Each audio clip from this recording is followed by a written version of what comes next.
बिस्मिल्लाहिर्रहमानिर्रहीम। मेरा नाम प्रोफेसर डॉक्टर अब्दुल बासित कुरैशी है। मैं जिन्ना हॉस्पिटल लाहौर में सर्जरी का प्रोफेसर हूँ और मैं यूनिकेयर मेडिकल सेंटर शादमान में अपनी प्राइवेट प्रैक्टिस करता हूँ। आज मैं जिस टॉपिक के बारे में बात करना चाहता हूँ वो है हर्निया। मैंने पहले भी बहुत दफ़ा पब्लिक सर्विस मैसेजेस दिए हैं हर्निया के बारे में, लेकिन मैंने समझा कि मुझे एक दफ़ा फिर इसके बारे में कुछ बात करनी चाहिए, क्योंकि हर्निया की ट्रीटमेंट और उसकी अलामात और उसके बारे में बहुत सारी मिसकंसेप्शंस हमारी माशरे में मौजूद हैं। तो मैंने कहा कि मैं इसको एक दफ़ा फिर थोड़ा सा वजाहत से बयान करूं, क्योंकि ये मेरा स्पेशल फील्ड ऑफ इंटरेस्ट है हर्निया सर्जरी। मैं बहुत ही कॉम्प्लिकेटेड किस्म की हर्निया सर्जरीज़ को करता हूं, जो पहले कई दफ़ा ऑपरेट हो चुके होते हैं और फिर दोबारा भी हो जाते हैं। तो इसलिए मेरा बहुत स्पेशल फील्ड है, तो मैं इसके बारे में ज़रूरी समझता हूँ कि पब्लिक को मैसेज दिया जाए। पहली बात तो यह कि हर्निया एक सीरियस बीमारी है। कुछ लोग इसको बहुत ज़्यादा बीमारी के ज़िम्मे में नहीं लाते। वो समझते हैं कि ये छोटी सी स्वेलिंग है और ये कोई ऐसा मसला नहीं है और वक्त के साथ साथ ये खुद ही ठीक हो जाएगा। ऐसा कतई नहीं है। हर्निया अगर किसी को हो तो वो सिवाय सर्जरी के वो ठीक नहीं हो सकता। कोई भी मेडिकल ट्रीटमेंट या कोई दवाइयों की कोई नहीं ट्रीटमेंट है हर्निया सर्जरी की। हर्निया होने के मुख्तलिफ कॉजेज़ हैं, जिसमें क्रॉनिक खांसी है, पेशाब की रुकावट है, कब्ज़ है, मल्टीपल सिजेरियन सेक्शंस हैं फीमेल्स में, मल्टीपल प्रेगनेंसीज़ हैं जिसमें फीमेल्स में हर्नियाज़ बन जाते हैं, और कुछ लोगों में, कुछ बच्चों में पैदाइशी तौर पे भी हर्नियाज़ होते हैं। उनके पेट के अंदर जो हमारे सुराख हैं, कई जो नेचुरल होते हैं वो ओपन रह जाते हैं और उनकी अंदर से हर्निया बन जाते हैं। हर्निया की अलामात क्या होती हैं?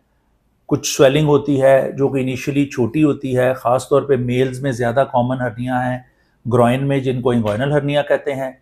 फीमेल्स में ज़्यादा कॉमन है जो बेली बटन के पास, नाफ के पास हर्निया, उसको पैराम्बलाइकल हर्निया कहते हैं। तो और भी बहुत सारी टाइप्स हैं, लेकिन ये दो सबसे कॉमन टाइप्स हैं। और जो एक और कॉमन टाइप हर्निया की है वो है इंसिजनल हर्निया, जो कि उन ख़वातीन में होता है जिनमें मल्टीपल सिजेरियन सेक्शंस होते हैं।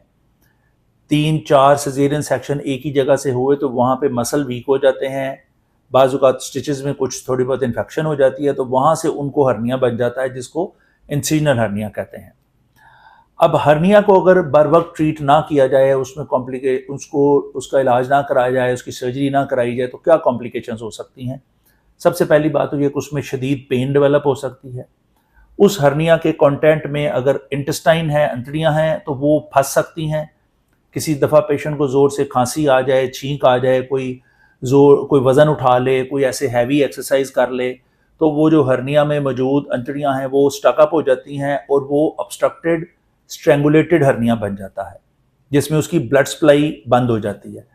अगर वो स्ट्रेंगुलेटेड हर्निया का विद इन 6 to 8 आवर सर्जरी ना की जाए, तो उसमें जो मौजूद अंतड़ी है या जो और कोई एब्डोमेन के ऑर्गन्स हैं, जो बॉडी के ऑर्गन्स हैं, वो डेड ब्लैक हो सकते हैं और वो फिर मज़ीद कॉम्प्लिकेशन कर सकते हैं। अगर इंटेस्टाइन है तो इंटेस्टाइन वो फट सकती है, उसकी कंटेंट्स, उसकी जो भी इन्फेक्टिव मटेरियल है वो एब्डोमेन में फैल सकता है और वो इंतहाई जानलेवा सीरियस इन्फेक्शन कॉज कर सकता है। इसलिए हर्निया को इलेक्टिवली प्लान तरीके से उसकी सर्जरी करा लेना बेहतर है, बजाय इसके कि उसको पहले वो ऑब्स्ट्रक्शन में जाए, कॉम्प्लिकेशंस डेवलप हों और फिर उसको हम ऑपरेट कराएं। ठीक है। उसके बाद हर्निया की सर्जरी मुख्तलिफ तरीक़ों से होती है। उसमें ऑनले होता है, मैश लगाते हैं, एक सबले मैश लगाते हैं, एक उसके बाद लैप्रोस्कोपिक हर्निया सर्जरी होती है, ओपन हर्निया सर्जरी होती है। बहुत सारी उसकी टेक्निक्स हैं। इसलिए ये सारी इन्फॉर्मेशन आपको कोई सर्जन जो है, जो कि एक्सपीरियंस सर्जन है, वो आपको दे सकता है। अगर आपको हर्निया किसी भी किस्म का है, आपको अपने किसी अच्छे सर्जन को लोकेट करके उसको दिखाना चाहिए, उसके साथ डिस्कशन करनी चाहिए और उसकी एडवाइस पे अमल करते हुए एज़ अर्ली एज़ पॉसिबल अपनी हर्निया सर्जरी को कराना चाहिए, ताकि जो उसकी सीरियस कॉम्प्लिकेशंस है आप उनसे बच सकें। Thank you.